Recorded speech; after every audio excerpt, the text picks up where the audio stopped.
And I'll tell you guys since we're all friends. Every character I write has a piece of me in them. Hi, I'm Lee Bardugo, and you're listening to the GrishaCast.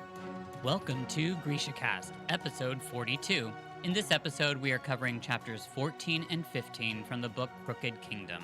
This is your host, Eric. And I'm Terry from Nashville, Tennessee. This is your podcast for all things Grishaverse. A world created by the wonderful Lee Bardugo.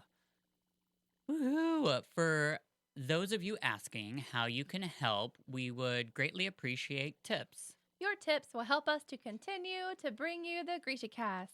You can Venmo a tip to at BODHIMM. Or Cash App, $BODHIMM. Dollar bills, y'all. So, Just had to be sung. yeah. Moi Soverenyi casters. Hello, hello. We are so excited to be back. It has definitely been a minute. It's felt like a minute. It's felt like 20 years. Yes. And And the last time we were on, it was the most glorious moment in GrishaCast history. it really was. It was just amazing. And there was just so much work that we put into that. It's so nice to have like that over with because I was stressed out. Oh my God. If you guys saw me, that is why Terry's my best friend because she can actually calm me down. She was here 3 or 4 hours before we even like got on the call with Lee, and I was just losing it. Absolutely losing it. I wore a very interesting, funny outfit that I thought would be cute. And then like, have you ever seen something on TV in a show and you're like, that would be really cute. And then you try to pull it off, but it just doesn't turn out as cute because that specific look had to be done specifically. It was, anyways, I wore a really cute top and then was like trying to dress all nice, but I wore these shorts and then like these like nice dress socks. And I was trying to go for, it was that show that you recommended that I watched that was on Amazon about the people that the guy dies and then he goes into like it's like a virtual reality heaven. Yeah. You Can't remember? remember the name of it. Well, anyways, he It's like Upload. Or... upload, yes. And at his like his virtual funeral, he wears like this tuxedo that is like shorts. Oh, it was a short suit. Yes. Mm-hmm. That is what I was trying to do. Terry can laugh at that because she saw all of it, but none of you guys did. But that is what the inspiration was. And I ended up just saying in my head, this is what happens when Eric goes crazy. And that's what this looks like. I think you'd be all right if you got yourself a little professional short suit. Well, I had like the shorts would have needed to be like, you know, they have to be tailored. Tailored and not baggy. And anyways, we had a great time. We kind of had like a full studio a little bit more than we've had before. We had a live studio audience. We did of our loved ones. We should have had like a laugh track or something or like applause. Yeah. But you know what we need to do right now What? that we forgot to do? What did we forget to do? Our listener cities. Oh my goodness gracious. We Yes. can't forget that. I'm so sorry, We peeps. were so excited to talk about the interview. We forgot about my favorite part. Okay, so So first is Delhi, India. what? And then Iligan City, Philippines. And Vienna, Austria. That is awesome, but I have no clue how to say that city. That was close. And That works. But you did like before say Iliganza, which made I know, me and then definitely want to say that. I was about to say I probably made you question how to say it next time. Well, that is really cool. Like, I mean, living in a city called like Eleganza City. It's very That's not the city. No, it's not. But that would be a really cool place to live. Eleganza City. So Elegant City. Iligan City. So thank you, listeners out Yes. there. I'm sorry I butchered the name, but we love you and are thankful that you're listening. So appreciative. So real quickly, back to the interview that we did, just like a little snippet of something that you didn't know. We were supposed to only have 30 minutes with Lee, and we prepared for that. And if you listened, you heard it was a lot longer than just 30 minutes. Mm-hmm. And it was incredible. I don't know if you're doing this during it, Terry, but like when we were watching the timer and it started getting closer to 30 minutes, I was like trying to shove in those questions. Oh, yeah. And then like we both, I think, realized, oh, well, she's not stopping. We can just go as long as we want to. Yeah. And it was just incredible. And thank you all for all the fans that sent in questions. I'm sorry we couldn't ask every single questions that you fans asked. We wish we could.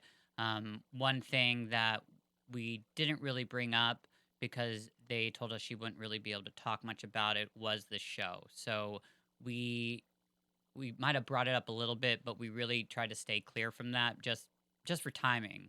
We wanted to make sure that we used every second we had with her on answers that we could get.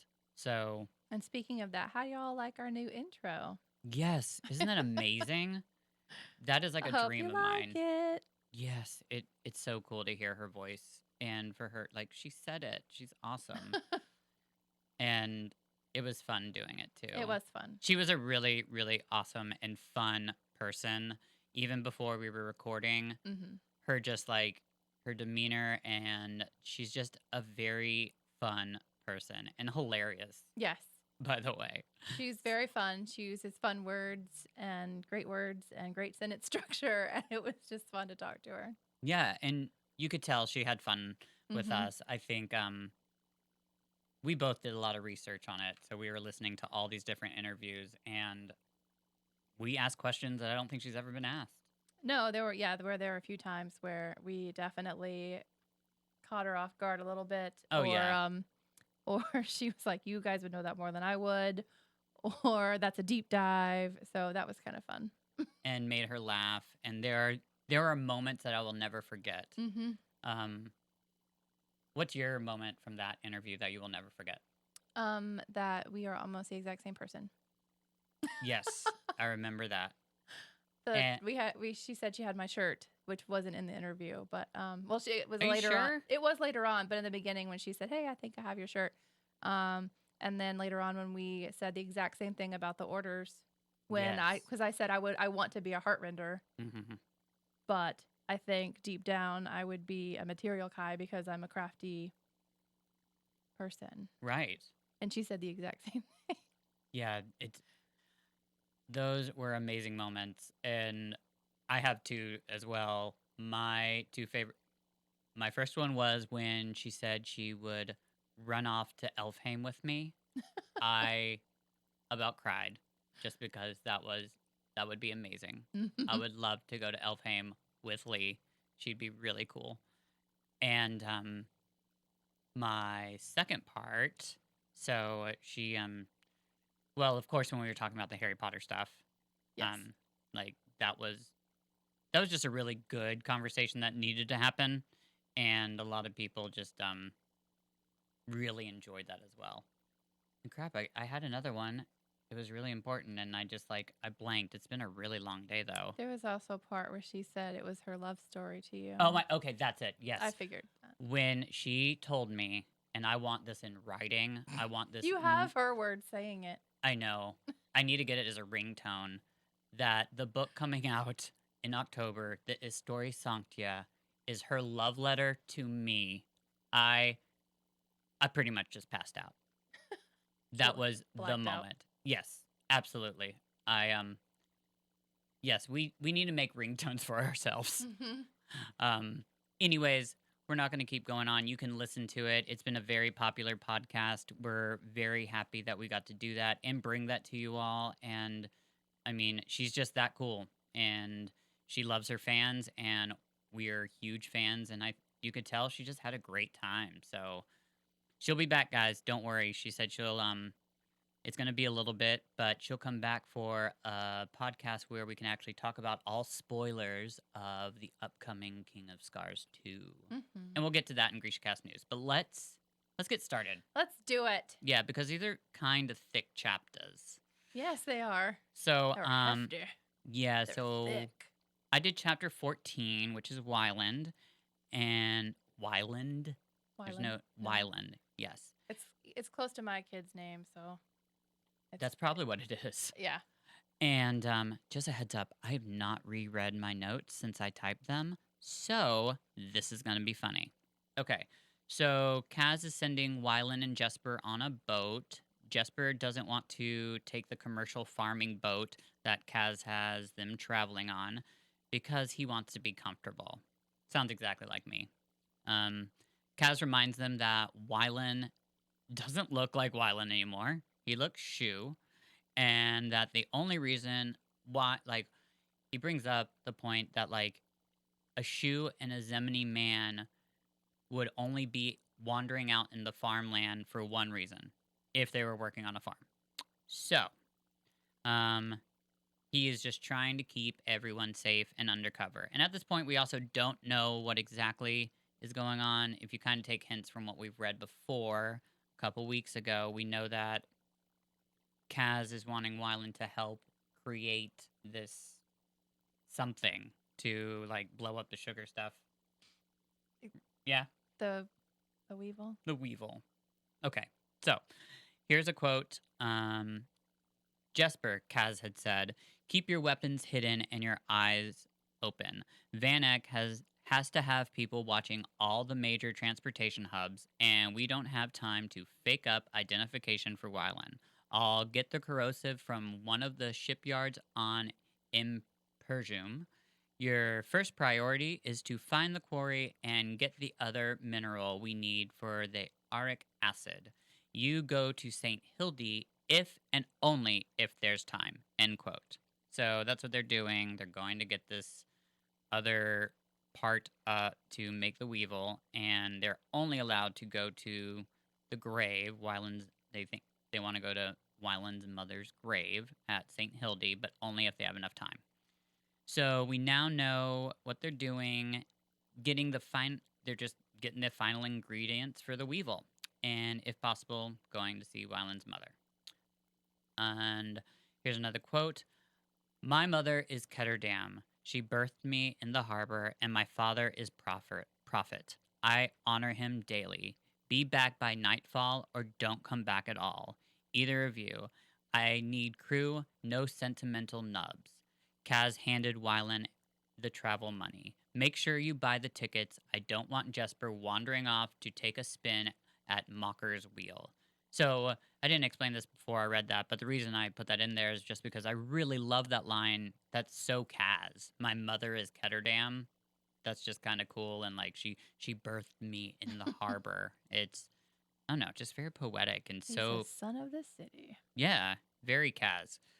We now fast forward to them traveling on the boat. Wylan thinks they need to be a little bit more cautious than they are. Wylan asks Jesper where Kaz gets all these uniforms from, because they just keep on changing costumes. It's like this fantastic play. And actually, Jesper tells him that Kaz built a secret tunnel that goes into the opera house costume room. So they literally are wearing costumes. And Wylan thanks Jesper for coming with him today. Jesper says he owes him one because Wylan went with him to see his father. Plus, he helped come up with that story to settle his father down. So Jesper feels like he's in debt to Wylan. And here's a quote. "Wylan didn't really know why he'd made up that crazy story about luring Jesper into a bad investment. He hadn't even been totally sure what he was going to say when he opened his mouth.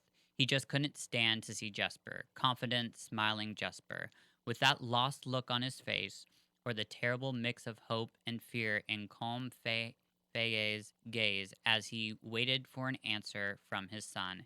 It reminded Wylan too much of the way his own father had looked at him, because when he'd still believed Wylan could be cured or fixed, he didn't want to see the expression in Jesper's father's eyes change from worry to anguish to anger." End quote.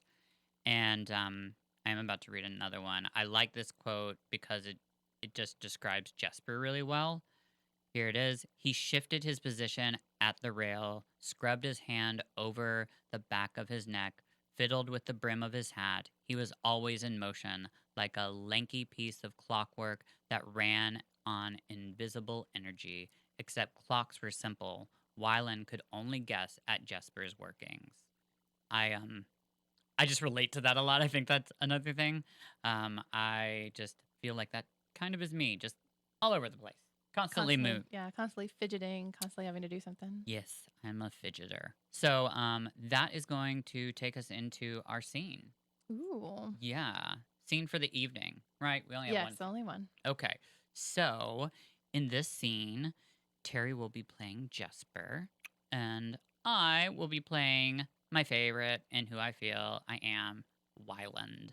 Okay, so, okay, curtain up.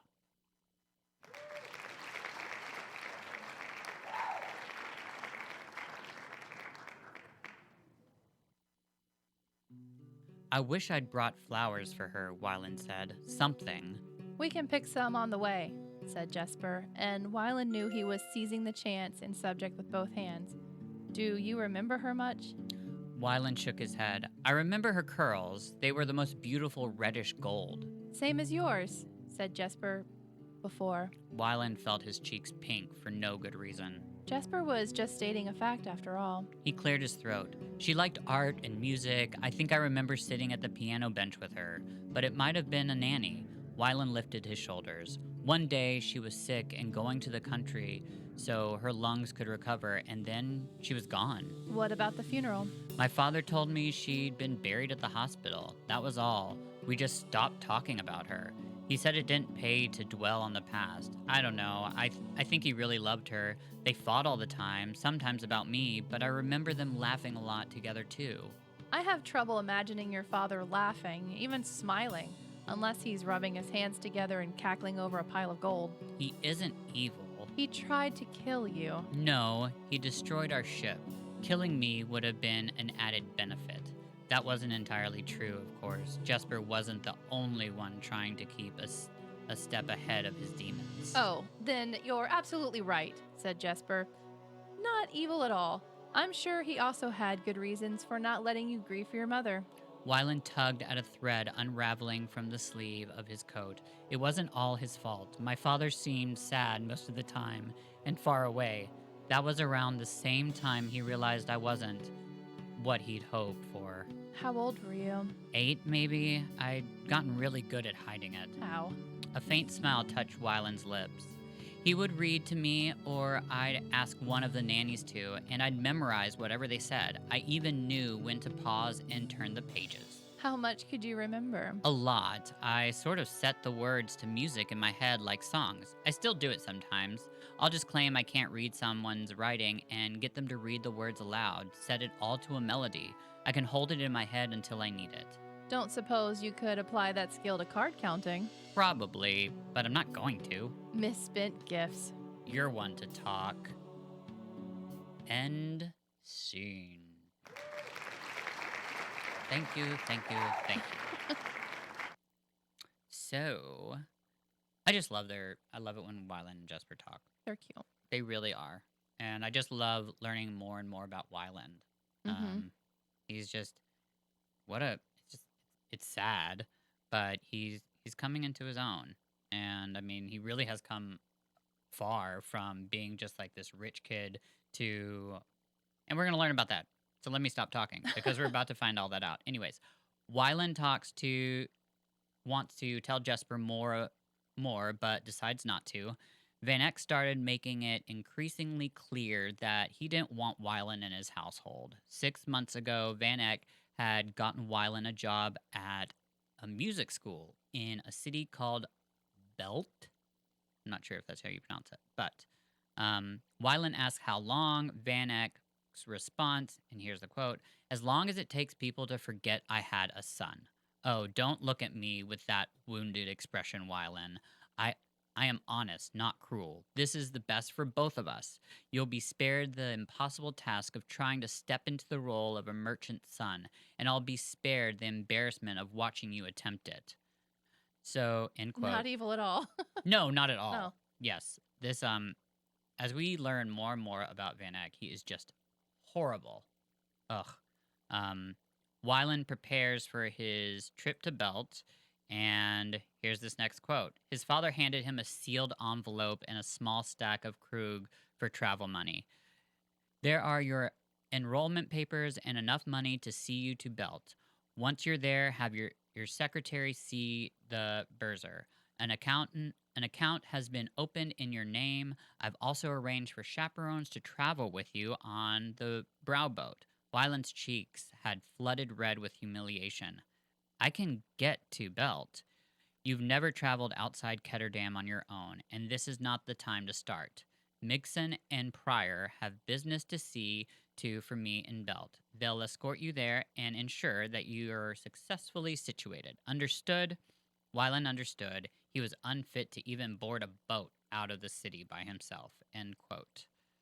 So Wyland says goodbye to Alice, and it's kind of sweet. She mentions how when he returns for the holidays, they will have a new friend to play with, and she pats her belly. So obviously, she's given away the fact that she's Yeah. pregos. She's got a baby.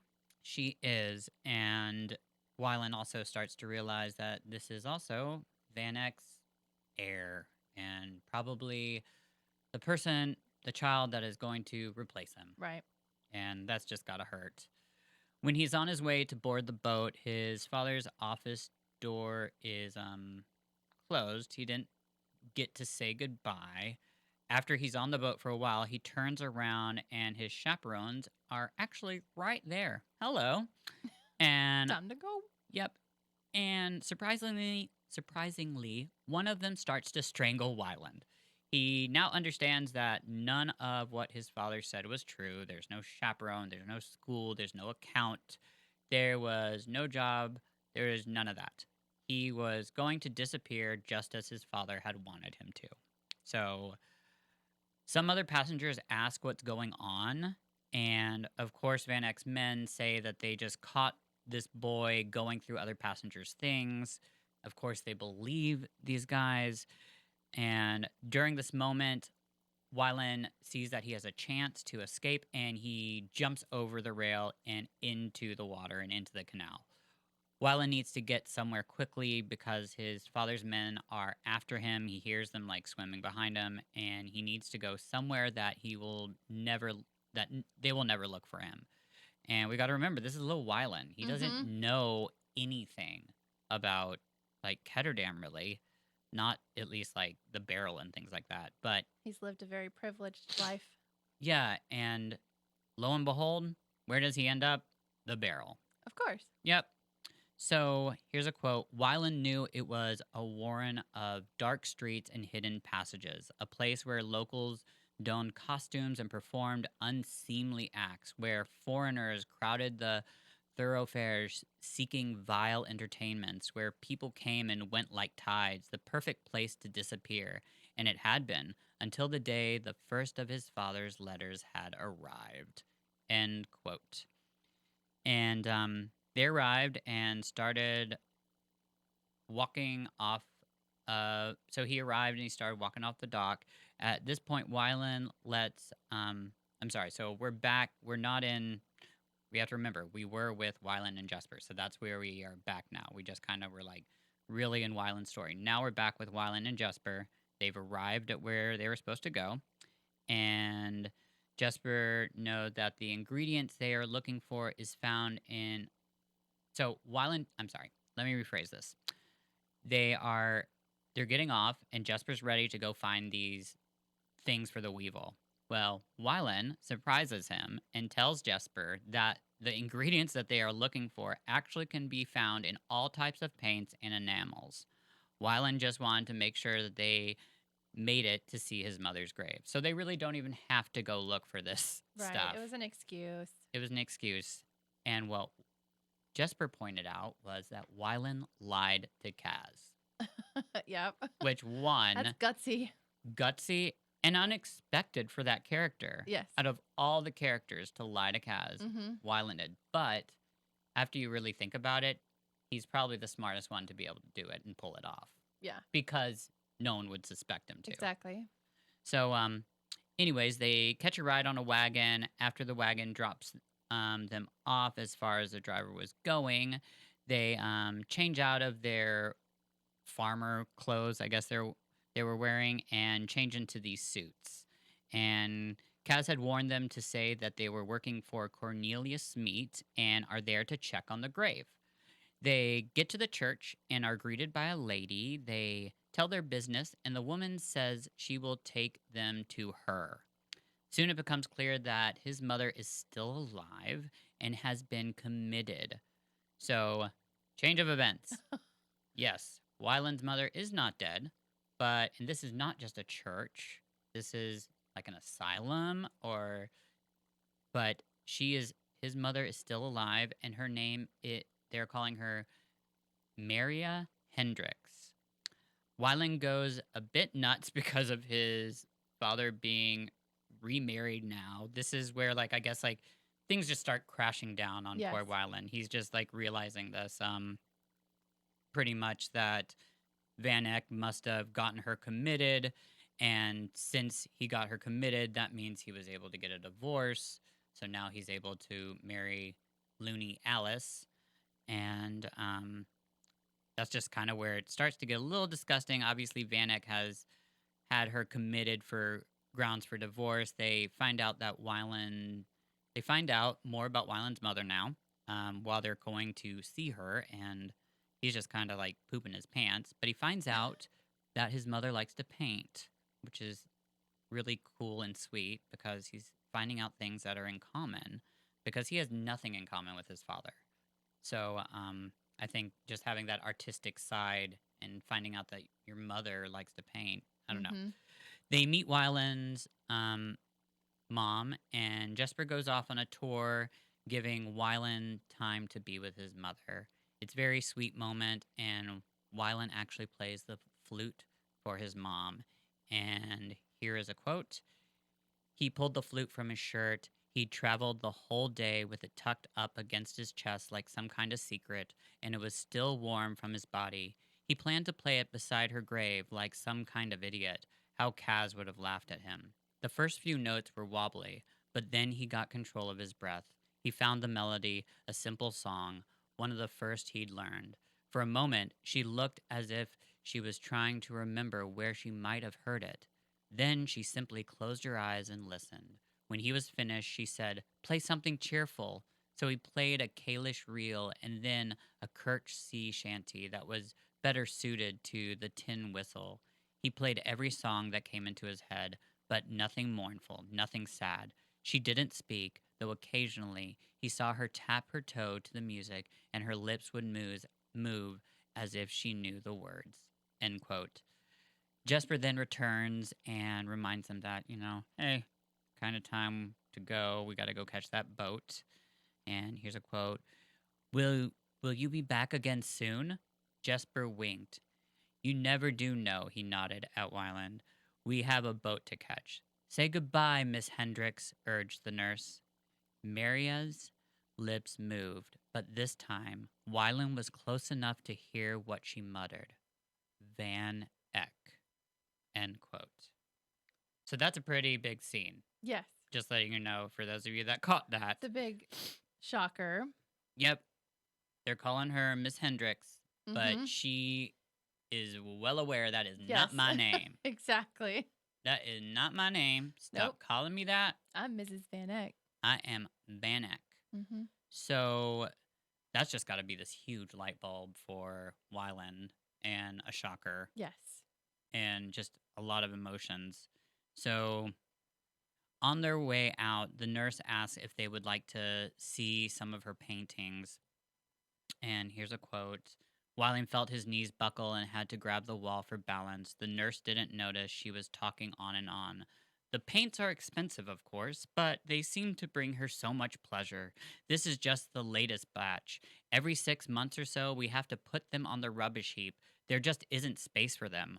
Wyland wanted to scream. The closet was crammed with paintings, landscapes, different views of the hospital grounds, a lake in sun and shadow, and there, repeated again and again, was the face of a little boy with ruddy curls and bright blue eyes. End quote. How sweet. And horrifically depressing. Yes, it is.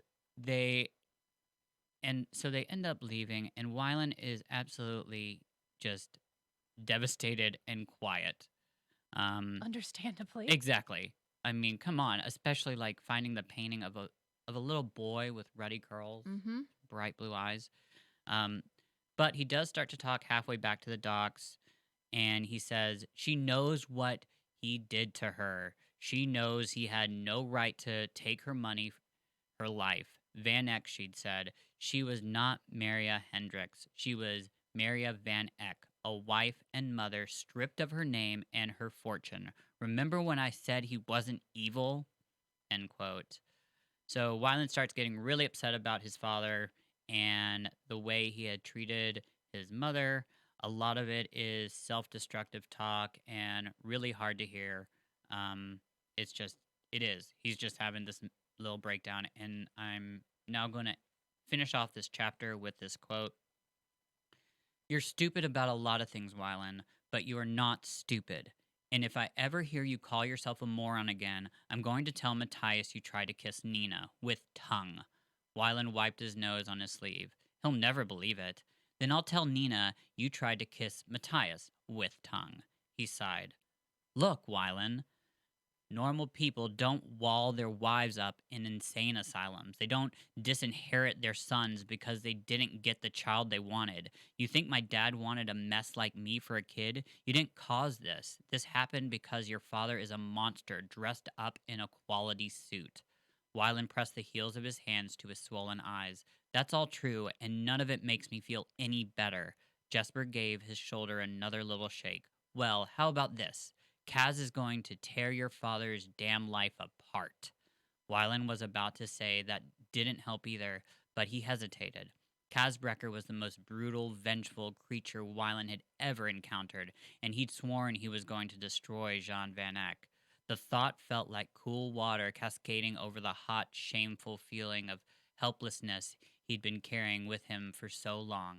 Nothing could make this right ever, but Kaz could make his father's life very wrong, and Wyland would be rich. He would take his mother from this place. They could go somewhere warm. He could put her in front of a piano, get her to play, take her somewhere full of bright colors and beautiful sounds. They could go to Novia Zem. They could go anywhere. Wyland lifted his head and wiped away his tears.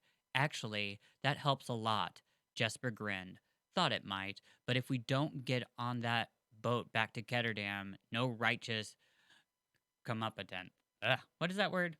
Comeuppance. Comeuppance. Thank you for helping me. Mm-hmm.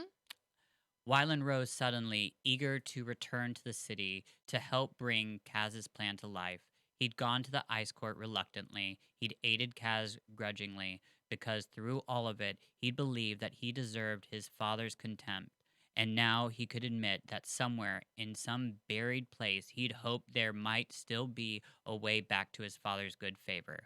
Well, his father could keep that good favor and see what it brought him when Kaz Brecker was finished. Come on, he said. Let's go steal all my dad's money. Isn't it your money? Okay, let's go steal it back. They headed off at a run. I love a little righteous comeuppance, said Jesper. Jogs the liver. End chapter. End scene. Or not in scene, but yeah, end chapter. In chapter. In quite a chapter. Yeah, and I had no clue how to say comeuppance. Comeuppance. But now I know. I feel like Does that it make sense now? Then? Yeah, I just. Like your comeuppance. But I had never. Like we would say in the South. Comeuppance. It sounds like a word that you would hear in like Oliver. Yeah. Really? Okay, I was right on yeah, that. something like that. Comeuppance. Because we will say like comeuppance here in the South. Comeuppance. I like that. It's kind of like, you know those words you love to say, like that's going to be one of my new ones. Comeuppance. Kind Well, I'm glad you learned something here today. Learn something new every day. I did. GrishaCast is teaching us. It sure is. One kid at a time. Chapter 15. Let's do it. Matthias. You do it. I am going to do it. I love Matthias, and we're getting so good. Oh, bring it, girl. Let's do this. All right. So we're back at the tavern where Zoya had walked in, where, Nina and Matthias had gone in all costumes. Yes. So Zoya lowers Nina and Matthias and takes them through this back door where they're surrounded by armed men and they are led into an old canal down some old stairs. Random. It's under a false floor, so it's like 4 feet tall. So imagine Matthias having to like walk through there. That seems like a Yeah, very it would crouched. very uncomfortable. And there are like 15 Grisha, like all huddled up against a wall, and they're clearly hiding. It's like Matthias, it's like imagining my brother like try to yeah, go through like get into like a yeah. My brother's very tall for you guys. Just that or didn't my know. partner. Yes. He would die. He would not. Wow. Yes. Hmm. So Matthias is like, why are these people here? And why are there so few of them? Like Nina said there were 30, and that is not 30. So the assumption is that they are either out laying low or they've already been captured. Remember, somebody's capturing some Grisha. That is not good. No. Someone comes in with some shackles, and I'm sure Eric would have signed up for that job to shackle Matthias. Oh, yes. And Nina steps in, and she's like, no, he remains free, and we are now going to speak in a language that he understands too, because, you know, he doesn't know as many languages as everyone else does. Oh, I love the dumb jock guy. Yes, What are you you guys saying? do. Come on, bro. Right as Zoya is suggesting Nina also Talk to me in Fjorden. go in Sorry. chains, which then I would sign up for, and then we could just like all have a party. For disobeying orders, another familiar face shows up. It's Jinya. Woohoo! Where are Woo! we? What like I mean, I know we're in a crawl space, but like we're having It was in Little Ravka. They went out the Okay. back door of the tavern, and there was Little an Ravka. old canal that was like down some stairs. In my brain, I'm thinking like Italy, like you know in the vampire stories where they go Yes. down the stone steps and they're in like a cave like thing. Like that's what I'm thinking of Okay, in well, my brain. I just needed to know where you and I were having this little party with handcuffs. Yeah, We're in Little Ravka. we're in Little Ravka under a thing. Anyway, Yeah, whatever. so we had talked in the last book about a triumvirate, and we weren't sure who the three were. We now Ooh. know that Zoya is one and Jinya is the other. I'm not sure I know who the third is. But we can I I think it comes up here in a minute. Well, we but read it at the end. It's just been a long time since we read it. It has been a long time. It was at the end of Shadow and Then say it. well, it was well, I'm not it Okay, fine. Then don't say it. So, of course, Matthias is like, feeling. get it out, Eric. Spit it out or move on. Of course, Matthias is feeling a little uncomfortable because he's surrounded by all these important Grisha. Like, he's been trained to kill Grisha, and now he's in front of, like, the people that he would have loved to have gotten his hands on a long time ago. Nina gives them a general update as to where she has been for the last year. Zoya explains that, nope, that's not what I was. Oh, Zoya explains that they were attacked because the code they used at the door, remember the whole Right. Prince Nikolai thing? That was actually like a signal that they were looking for Grisha, and that's why Zoya and her crew. Gotcha. The other triumvirate, I can't remember the name, but it's like that girl that I think is a lesbian. Okay. Do you know who I'm talking about? We'll get there. Oh, I'm sorry. Well, you asked, so I've been sitting here thinking. Because you were about to like explode of like, I need to say it, but like. Oh, well, then you just have to be like, Eric, shut up. You're about to give away the podcast. No, it's fine. It doesn't matter. So you didn't say the name. They bring up I Purim, didn't. and Nina tells them she knows all about it. Luckily, I can't remember names. Okay. I'm sorry. They're weary of Nina and Matthias because, of course, he's a Fjorden, and she just attacked them with bone shards. And he's huge. Which isn't a thing that happens. When she is told to talk and explain herself, Matthias steps in and tells her to be strong and remember all you've been through, which I thought was kind of a sweet moment. He's there for her. Yeah. She basically says, look, it's been a rough year, y'all. Poor thing. I need to get everyone out of here. We learned that Zoya and Jinya also have a ship, but that no ships are allowed in the harbor, just like they had thought. When Nina says they have one in the harbor, now Zoya's ready to talk. Mm-hmm. Hello, Miss Zoya. After explaining some more, they leave Nina and Matthias to go upstairs and chat. They get to chat in Fjorden, so the armed men can't understand them. He's worried that Zoya and Ginny are going to find out that Kuwei is on the ship. Like when they get all the Grisha on the ship, Right. they're like, dude, Kuwei is like on that ship. So they're going to know because you don't that know we're the ones that did that. that did it, that we freed him. Nina, for some reason, decides now is a good time to get flirty, which I couldn't quite Love understand. Nina. But she's like, hey, we're sitting here in like this weird place and there's weird things going on, but I want to kiss. Comeuppance. That's not how that works. I know, but I figured it, He's worried about the guards and she's like, look at me. Then we get juicy. Maybe she's just Pardon the pun. She's been through a lot. We got to remember she has been like withdrawing from the drug. And, when you finally start to feel that like the juice is flowing again after so long, you want it when you want it. So maybe that's what it is. It's just a weird moment. It is. So while he's like staring at the guard, she's like, hello, look at me. And so then I have this like fun, juicy quote. He looked. It was a struggle not to look. He loved seeing her in Fjerdan clothes, the little woolly vest, the full sweep of her skirts. Her green eyes were bright, her cheeks pink, her lips slightly parted.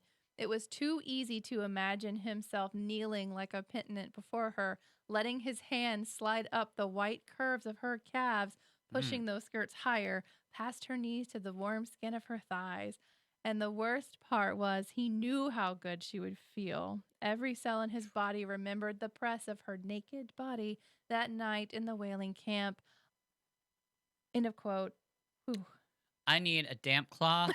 I mean, excuse me, a fan, a moist towelette. A moist towelette. Moist towelette, please, because we just like I felt like we were in the middle of some softcore like Viking. And that was in Matthias's brain. And didn't it sound like when he was describing her, it sounded like Viking wear to me. I always think of like Fjerdan's kind of being like Vikings in a way. Yeah, because they're at the Fjerdan. Fjerdan. He explains that his issue with not kissing her and not like being around her it's because that he wasn't able to properly court her. He wished that he could have done it right and proper. Yes. And she's like, yeah. Who the hell cares? I'm not proper. Well, see, and that's what's cool. We're learning more about Matthias. He is all about like procedure and like the order of things, and just like we saw that in Six of Crows with the way he was with the Druskella and the way he thought about it. He's those things mean a lot to him. Yes. Tradition. Yeah. He's like a Jew. Tradition. At this point, she mentions that she likes to flirt with girls too. And she also says, dude, look, you're not proper either. You've broken a crap ton of rules and even some laws there, bud. So she even she makes the first move and she starts kissing him and it gets juicy. So juicy that he doesn't realize that Zoya and Jinya are standing there watching. Ooh. Well, there's a apparently Zoya is not impressed and Jinya is like, whew. Well, Zoya's seen everything, so she's just... Yeah. Mm-hmm. So once they tear the two lovebirds apart, they all make a plan for how to proceed. Inej will get a message to the embassy. I said that weird. Embassy. The refugees will stay hidden, and then Jinya and Zoya will get them to the harbor. Okay. On the way out of the little area that they were in, whatever they're in, Nina sees the Heartrender that attacked her before. Remember, a Heartrender attacked her, and that's when Matthias set off the little flash bomb thing. Oh, yes, I forgot about that. And we realize who this person is. Who is that? Tamar. The lesbian I was talking about. Yes. Come on, queer. She warns her. I meant that in a positive, yes. Sorry. That came out I realized after I said it, I was like, oh my God, that really sounded bad. This is a queer podcast. I meant it that way. Yes. Come on, lesbian pride. We love you. Yes. She warns Tamar not to get taken by the shoe. Tamar says she has a poison pill that Jinya made for her that she'll pop if it comes to it. Mm-hmm. And she even gives one to Nina. Matthias, of course, is like, it reminds him of the night on the ship when she was going through the worst of the Perem withdrawals. She was really nasty to him, saying really mean things. And we even get an F word out of Ooh. this in the book, which was super naughty. But when she calmed down, we're back in like memory on the boat. Yeah. When she calmed down, she wanted him to talk to her about the Isenoof. These are white wolves. The Isenoof. Isenoof. Oh. These are white wolves bred to go into battle with the Druskella. They obey their master, but they are wild and vicious. Oh, you know. He tells her all the things about how only one family breeds them, even though the wolf kind of decides when to mate. But when there is a new litter, the Druskella travel by foot to choose their pup to fight beside. They kind of even the playing field against Grisha. So hold up. That is one. Okay, Fjorda is huge, and there is one family that breeds the Isenoof. Yes. So, I mean, it's got to be a lot of money. And that's just crazy. Like, you'd think that they'd branch out. Like, I mean, maybe have, like, I don't know, their family should spread out a little bit and, I mean, share the wealth. But then you can't make the I don't know, what's it called? No. The what? When you travel to somewhere for, like, a religious reason. Anyway. A pilgrimage? Yes, then they can't make the pilgrimage to get their wolf. Oh, well. So, yeah. When the wolves lose their masters, they are returned to the wild, but sadly are never accepted by any pack. His wolf, Trassel, had to have been released, which makes him sad to think about. The name means trouble. Did they by chance, I'm sorry, did they say where they, like, what city you were getting these Isenoof from? Did they ever mention? I don't think they mentioned it, did they? Not that I know of. Okay, I'm sorry. I'm just staring at the map, and I'm just, you know me. I'm just like, gotta get this. I'm listening, obviously. He had chosen the wolf after it attacked him and bit him violently. There was a mutual respect as Matthias didn't flinch. Back to the present.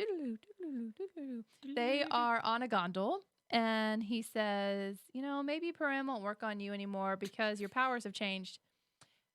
Typical addict thing to say. If the shoe captured her, they might not be able to use it against her.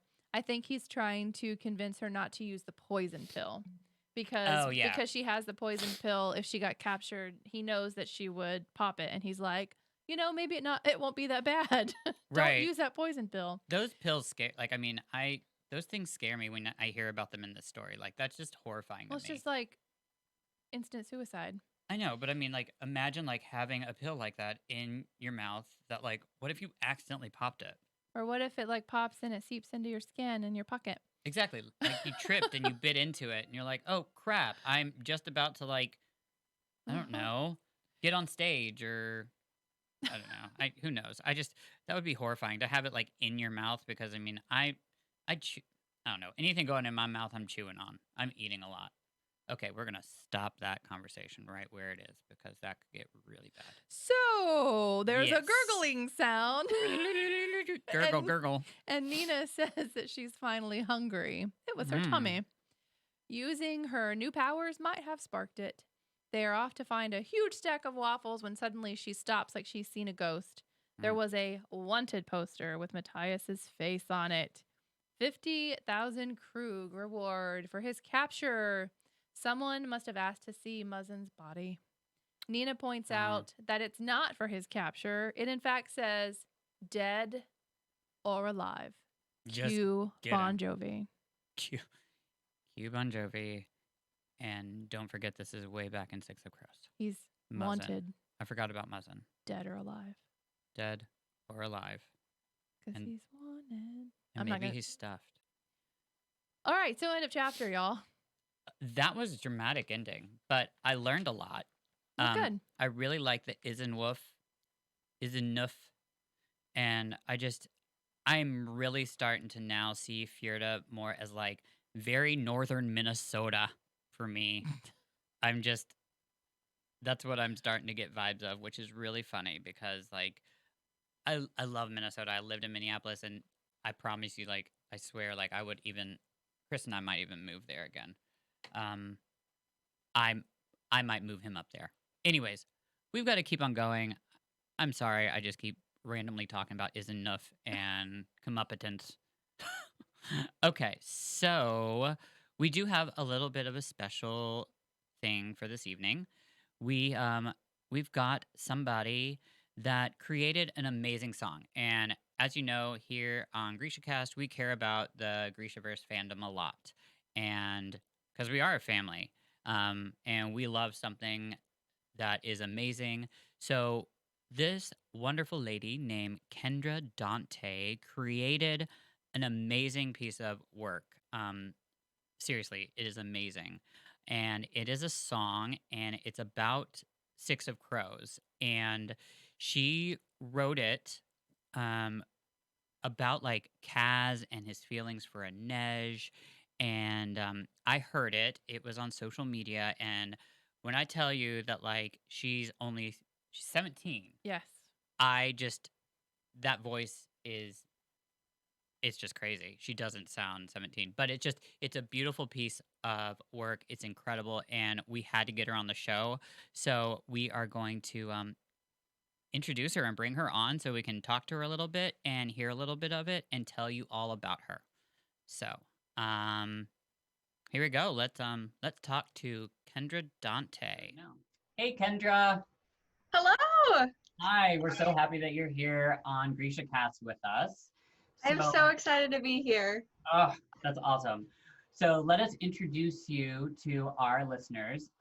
Kendra started playing piano at 9 years old and started songwriting at age 13. She first read Six of Crows at 14 years old, which, by the way, I just think. And songwriting took off after that. She is 17 now. Kendra's piano teacher offers to her students the opportunity to record their songs on and put them on YouTube. So that inspired her to start her own YouTube channel a few years ago. She has a lot of acoustic versions of her original songs on her YouTube channel. Many are inspired by books, especially her favorite, Six of Crows by Lee Bardugo is one of them. Kendra and her best friend got to actually meet Lee in person last year on her book tour, which of course inspired her even more to reread her books and write more songs. She even gave Lee a copy of the CD of her acoustic versions of her songs, which was such a thrill. Kendra wrote Never Forgot lyrics and music about a year ago, and it has about 13,000 views on YouTube. Way more than we have. Wow. After performing at a local venue, Kendra met Heather Evans, and she invited Kendra to come to the Sacramento Songwriters Circle. Through that experience, Kendra met some amazingly talented people. 3 of those individuals make up Year 26 production team who helped fully produce Never Forgot and bring it to life in a way she had only dreamed of. Other songs Kendra in the works for full production are Dirty Hands and Insane, also inspired by Six of Crows, plus many more in the works. That is so exciting. I am so excited. This is a total dream of mine. I can't even believe that I'm getting to produce songs with Year 26. It's awesome. Yeah. And I love these books, so I'm very excited to talk about them with you guys today. Oh, well, they're incredible books. There's so much in them. And it's just incredible that you are actually taking the characters and writing songs and lyrics that like just match so much of the characteristics of the characters. And it's so much fun for me. Oh, I can imagine. I think that's awesome. Do you have any other characters by chance in mind that you haven't like written a song about yet, but you might think you want to?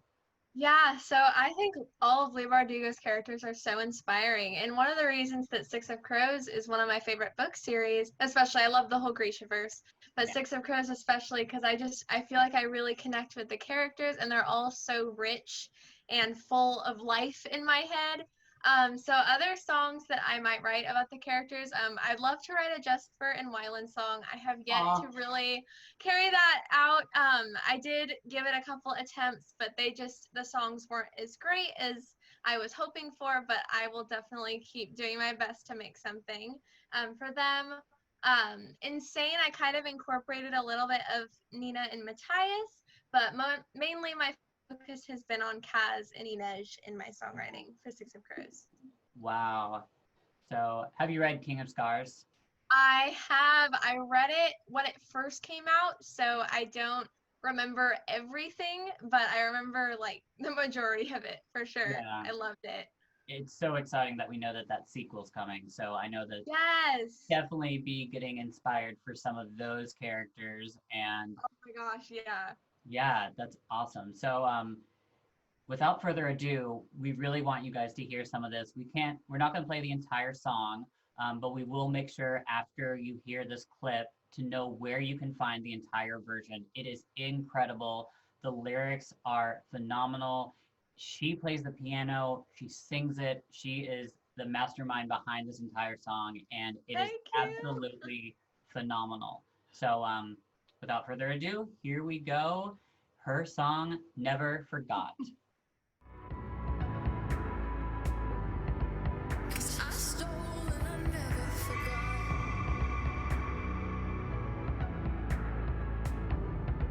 'Cause I stole and I never forgot. Monster, monster, everyone's a monster to me. Lost her, wonder if I should have set her free. Breaker. That was incredible. Thank you. So beautiful. I love it so much. I just can't believe that you were 17. Like, that voice is so mature. That is such a gift. And Thank you so much. I can't wait to see what you do in the future because seriously, you are so talented and Thank it's incredible. That I means can't the wait world to see to some me. more of I can't wait to give you ideas. Yes. Oh, that's so exciting. Oh my gosh. So tell us the inspiration behind Never Forgotten. Yeah, so it mainly came from Kaz and his feelings toward Inej. I absolutely loved reading about them, and I think that one of the most interesting things about Kaz is his mixture between like want and like almost like revulsion kind of, and because he like doesn't want skin on skin contact, but he loves her, and so for me that's basically a perfect recipe for a song because I get to cross like desire with fear. And so I know that sounds really dark and morbid, but like, Oh. I mean, I had a lot of fun with it. I loved like thinking about the characters and what are the things that, drive them and give them life and make them interesting. And so I just had so much fun coming up with something that I hope would do justice to the characters. That's my goal is to write a song that relates to the story and can hopefully inspire the readers too. That's like the dream of mine. And I think a little bit of the Darkling may have snuck into my song, not a lot. It's mainly Kaz. But there are a couple of lines that I associate more closely with the Darkling because he's also another one of my favorite characters. Yeah. Well, you can definitely hear that through all of it. I mean, Yeah, you definitely captured all of that perfectly. Yay! the lyrics are incredible. I especially the chorus, "Cause I stole and I never forgot." I think is just incredible. Everything in it Thank you. brilliantly written. So I can't wait to hear more. You should have you ever thought about doing more like with the Shadow and Bone series maybe? Like have you ever thought about being inspired by Alina or Yeah. their So I have an acoustic version on my YouTube channel of a song called Erupt that was inspired by Alina. Okay. I also would like to write a song about Nikolai one of these days because I bet. I love him, but like I haven't written it yet. Someday. But yes, I have definitely been inspired by Alina. Yeah. And you have to write one about Zoya and yes, she is so incredible. She's so cool. She keeps hearing me talk about Zoya, but she hasn't read King of Scars yet. She hasn't read all of Crooked Kingdom. We just actually got to the part in Crooked Kingdom where Zoya comes back in for a minute, and I'm gushing about it. And I'm sure Terry thinks I'm crazy because like at first Zoya is like this character that's just like so rude and mean, but yeah, I did not appreciate her at first. Now I do, obviously. Oh my God. Yeah. I love her. But I think that has to go with like, gay men love snarky women. Well, there you go. Right. We love it. So Zoya. Yes. What are you talking about? Anyway. So I want to ask you a couple questions. One, because I think it's really important. What order, Grisha, do you think you would be in? Oh gosh, I'm not sure. Take a second. Yeah, think about it. Yeah, I know I caught, just randomly asked that one, but yeah. Honestly, I aspire to be Zoya in life. girl, you're just Um, like me then. Yes, I love her abilities. I love just her whole, like, I love how confident she is. So I would definitely want to be in her category for sure. So you'd be an ethereal Kai and Yeah, a squalor, which is exactly what I would want to be. that's awesome. When we talked to Lee, we had to discuss that, and that was my exact thing. I would be an ethereal Kai, one, because I also love blue, but I love Right, Zola yeah. so much, I would love to be a squalor. That's awesome. I totally agree. How about you? Share who you want. Oh, I'm a Heartrender. Yes, you would. Yeah, you would just kill us all. I'm Nina and Kaz like combined, so I just. You are. Love that. That's awesome. So, what is another question we have to ask all of our, because we're starting a trend now. We're getting oh my gosh, interviews on GrishaCast. It used to be just us. Oh my God, for a couple episodes, it was just me talking to myself. Now I get to love talk to that. people. That's just me on the daily. No biggie. I love it. So, next question. So, we do have a Feared and Mary Kill if you'd like to play. Sure, I'd love to. Okay. Can't say I have a lot of experience in that area, but I That's would okay. definitely love to play. Yeah. Okay. So, Feared and Mary Kill, and I gotta figure out where I put these. Where did I put hers? Oh, okay. How about friend, Mary Kill? No, 'cause it's called Sure. We Well, can okay, do so- either. Fjordans are very chaste creatures, so we'll Right. say the Fjordan stands for friend in this instance. Okay. That's But they're great. very- Yeah. It's the family-friendly version. Oh, I love it. okay. Wait another year when I'm 18 and we can play the other one. Yeah, exactly. So, Feared and Friendly Mary Kill. I don't even know how that works. But Kaz, the Darkling, and Nikolai. Oh man. Okay. You can take your time. Okay. Do-do-do-do-do-do. Okay. Well, I guess it depends on our definition of Fjorden. But if it's friend, I would pick Kaz, I think, because I'm not sure that our personalities would go together or not, because I don't know, I'm like a daydreamer, and I feel like he's very analytical, and he just wants to get it done, and I would be do over here in the clouds. But I would definitely love to have conversations with him. I think he just would be the most interesting person. So I'll say Kaz for our friendly Fjorden. I think I would like to marry Nikolai because he's one of my favorite characters for sure. They're all my favorites. Whatever. Don't get me started on that. Yeah, Right, of you got that course. Point, honey. Right. That's what that's all we want in life. Mhm. Yeah. So probably marry Nikolai, and I guess that leaves the kill the Darkling. Oh, wow. Yeah. Well, That's a hard one anyway. it is. So, what would you do? Are you going to friendly Fjorden, or are you going to be the adult version? Ooh. I would have to. Gosh, I don't know. That's a hard one. I didn't even actually think about it, so now I'm on the Okay. spot. Well, fine. Terry I'm on the sorry. spot. I would definitely. You'd have to marry Nikolai out of all of them. That's just really the only option, because then you get to be a princess and you get the emerald and you get all the money Yes. and yeah. So you have to do that. It's greedy. Yes, thank you. And I get all the desserts too. and then I don't know. I don't want to kill Kaz, but I might have to kill Kaz. And I keep- understand. Yeah. I mean, I'm already Kaz, so we wouldn't get along anyway. See, I would have to keep the Darkling alive because he is magical. He is an amplifier, and I love magic, and I also am I love the villains and darkness. So Mm-hmm. I would probably marry the Darkling. Ooh. I know, but Scandalous. I know, but it'd be really cool. I let him do all the bad stuff, and I just hang out like in one of those like Grisha tents and just like do my nails and I don't know, could be fun. I would Fjorden Kaz because I'm not gonna friendly Fjorden. I'm an adult here, so I'm gonna Fjorden Kaz because he's just that. And then I guess that's sad because that means I'm gonna have to kill Nikolai. I killed the richest I one. cannot believe this. It's just so hard. It really is. We could have made like if I would have known we were gonna answer it, I would have made it easier. But goodness. Anyways, that was hard. Okay, so like a songwriting question then, if we move back to that. Different songwriters have different methods. Do you write the lyrics first or the music first?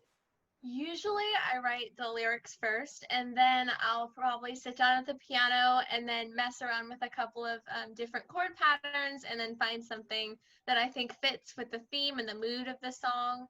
But sometimes I'll come up with a cool melody idea and I'll be like, oh, I need to come up with some words for this. But usually I write my lyrics first, and that's why I wrote Never Forgot. Who are some of your inspirations musically? Ooh, okay. Oh, this is really hard. Who? Oh, yeah, okay. My mom's also in the room with me. She's reminding me, I was thinking like famous people. My mom's reminded me of my piano teacher, Jamin, who's like incredible, and he inspires me all the time. Aww. It's so true. Okay. And I like do moderator for his online lessons, and so I get to see him like every week, and he's so talented. I just watch him teach, just like, man, if I can do that one day, my life will be complete. So I think he's amazing. If I'm thinking of like widely known like role models, I really love Imagine Dragons. They're like one of my favorite groups. Trying to think. I'm looking at my wall to see if I have any more posters. No, I don't. I'm also a Selena Gomez fan. I used to be like really like just die hard like Selena Gomez everything. I had like merch everywhere. Totally obsessed. I still really enjoy her music. And Madeline Bailey, who's a YouTuber, has also really inspired me. So I guess those are like my top musicians. Well, I know coming from us, and since you play the piano, Terry and I will definitely tell you that you need to listen to Tori Amos. She is one of the queens, and she is incredible. Don't you? I mean, come on, like incredible. That's so awesome. I know my mom really likes her music, so I'll definitely have to check her out. You have to remember the age thing here. I just forget. I mean, come on. We're like we're her mother's age. Oh, well, it never hurts to dream. It's okay. My mom, as I tell her, is young and beautiful and has nothing to worry about. So you can just, feel comfort that, See, she's making me feel younger. That's what I need. I really do. Yeah. I mean, I read all about like fairylands and things like that. So I mean, oh yeah, I feel that. Totally. So since we are like a book podcast and like all that stuff, and we talk a lot about the Grishaverse. One last question: what are you reading something right now? And if you are, what are you reading? Okay, so I'm actually reading 2 books right now. I don't usually read more than one book, but I'm reading Strange the Dreamer by Laini Taylor, and then a book that my friend asked me to read called My Sister's Keeper by, I don't know how to pronounce her name. I have it here. Jodi. Occult, yeah. Yeah. Oh. Yeah. I'm only like a third of the way through it, but I like it so far. I've heard about that one. Come on, spell. Yeah. Good. That's what I'm here for. I couldn't have pronounced it. What was the word I was messing up in our podcast? Comeuppance. Comeuppance. Yeah. Yeah, I gave. Oh my God, I put that in my scene, and then I got to the words and I was like, Terry, tell me what to say. Anyways, we have definitely had a wonderful time, and thank you so much for coming on and sharing. Thank you for having me. This is an honor. So if you would like to find out where you can hear the rest of her music, you can find it on Spotify, on Instagram. You can also find her at Kendra Dante's Music. So make sure you add an S to Dante's. Her website is kendradantes.com, and then her YouTube channel that she was speaking about, Kendra Dantes. So check out her song in entirety and keep an eye out for her. She's writing all about the Grishaverse, and it's gonna be great. So it was a pleasure having you on. Thank you so much Thank you for joining so us. much for having me. This is a blast. Oh, well, thank you. Well, Moi Soverenyi can no, that doesn't make sense. No, we say that when we say hi. What do you say when you say goodbye then? No mourners. No funerals. No, we say no mourners. She says Okay, no so funeral. we're just okay. okay. We're getting it. We've got to leave this in. We're not. Okay, so we're gonna go. We're gonna eventually when we'll get this. So 1, 2, 3. No mourners. No funerals. We did it. What an incredible voice. Like seriously, that was so good. So talented. Yeah, so make sure to follow her on the social medias that we went over. She is one to watch out for. And hey, it's really cool to meet people out there that can bring these stories to like life. The lyrics to that are just incredible too. So I just love it. Anyways, we're gonna move on. It's that time for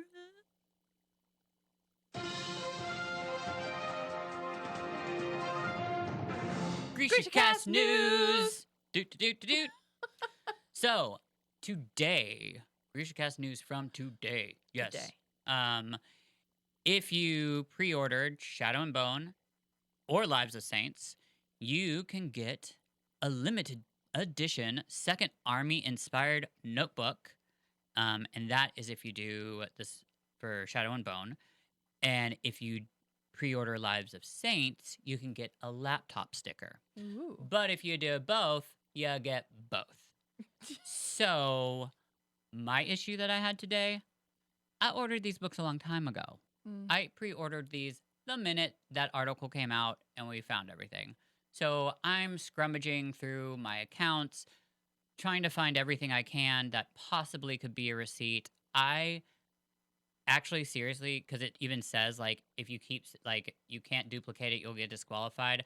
I most likely have gotten myself disqualified because I am so concerned that they didn't have the right stuff. I sent, like, the Amazon email, then I sent a snapshot of what was on my Amazon app, and I even left, like, a little note in the second address line that said, please don't disqualify me. I'm just making sure that you have the information that you need.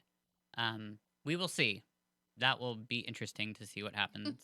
But anyways, yes, that's some cool stuff because that's coming out soon. That's coming out in October. So some more GrishaCast news. Just this past weekend, we had the Grishaverse virtual fan meetup where you got to play a scavenger hunt on Zoom, which was very interesting to watch. And then there was some cosplay. You got to see different people wearing outfits that were cute, and some people did their own interpretation. We'll just say that. I just was there for the fun and watched. And let's get down to it. I was pretty much there just for the Lee Bardugo at the end. And she finally came on, and we got the title for King of Scars 2, which is called, do you know it? Rule of Wolves. Dun da da. Which is very exciting. And we even got to see the cover of it. It's very similar, obviously, to King of Scars, but different. It's got, if you've read King of Scars, it's got some really cool items on there that It's a beautiful cover. It really is. And it looks like it's carved into bone. It does. It looks like, to me, it looked like it was carved into wood. Or marble. It's beautiful. It is. It's really, and it has pretty. to do with, what's amazing is every single part of that has to do with the story. So, but one thing that I loved hearing Lee talk about was that Rule of Wolves comes from, like, I mean, we're going to have a lot of things from Fjorda in this book, which is so interesting to me. That's really cool. And she did tweet this one thing giving a little bit more information, and I'm going to sum it up. She said, there is kissing, death, cameos, twists, monsters of every variety in this book. Well, there you go. So, cameos from more people, and peeps we love are going to die. Wonderful. Okay. So grab the tissues. Yes, exactly.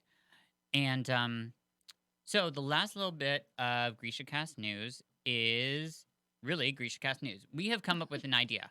So, Lee Bardugo's birthday is in April. It's in the very beginning, and we thought it'd be kind of cool if GrishaCast and our fans gave her a birthday present.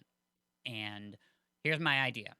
So, if some of you probably have it, it's the book The Severed Moon, which is her journal. It's a very small book, and it's really cool because each page has either a quote or like a little topic or a question, but something really easy. Like, I mean, like, there's just like, it's so easy. It's a way to journal, but you don't have to sit there for hours. It's like the pages are really small and you can just write whatever you want. And it's a year-long journal.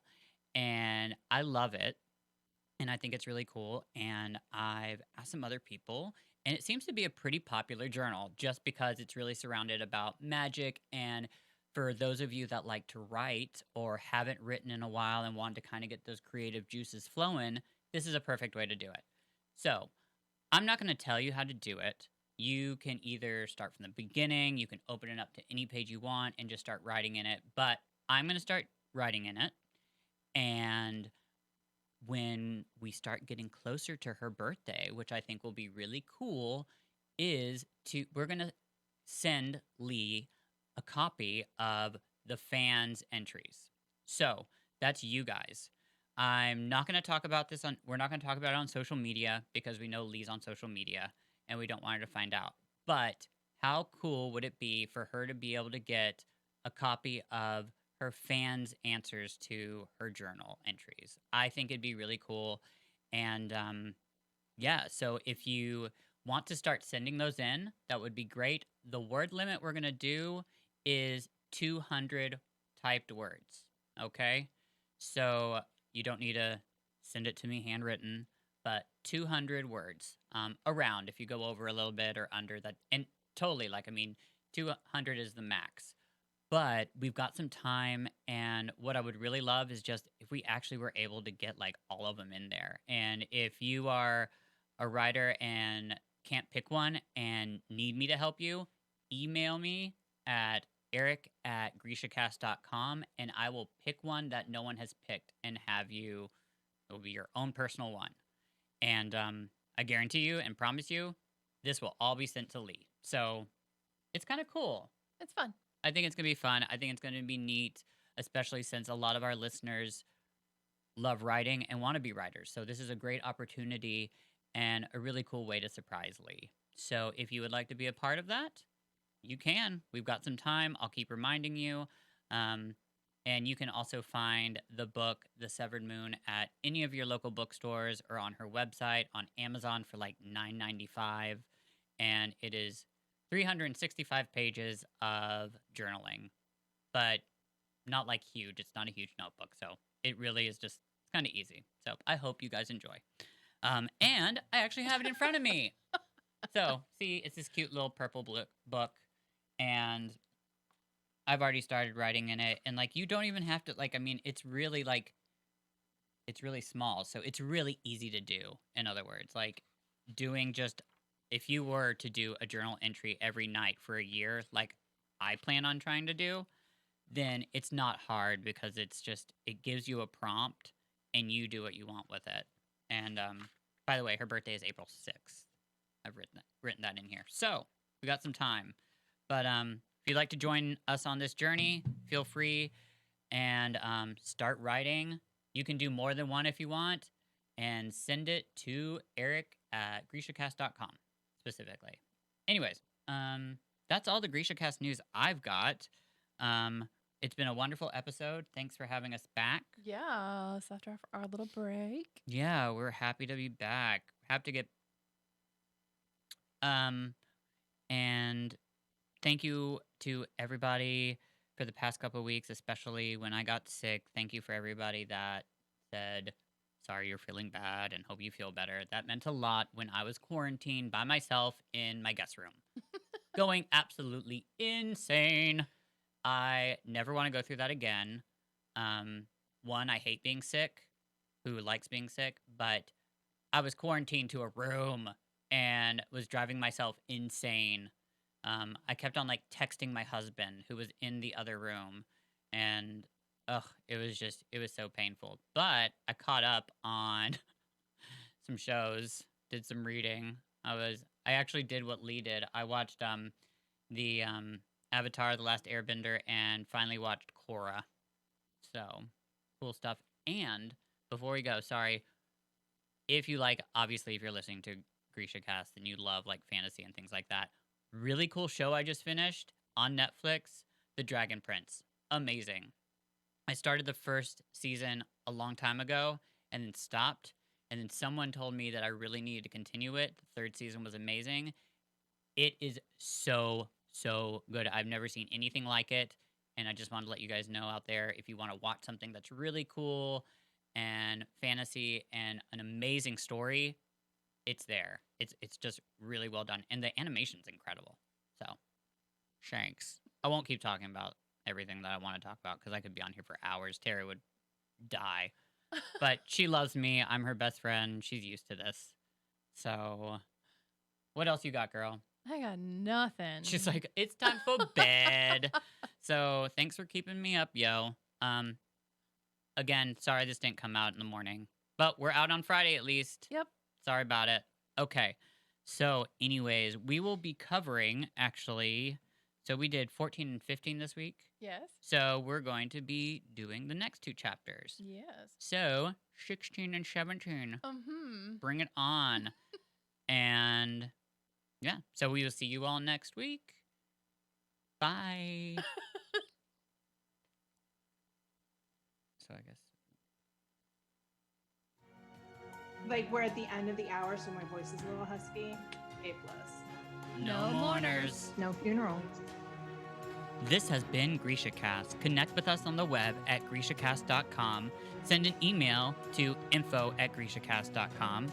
Follow us on Instagram at GrishaCast, YouTube at GrishaCast, Twitter at GrishaCast, And Facebook at GrishaCast. Special thanks to Oliver Dodd for the use of Summoner's Way.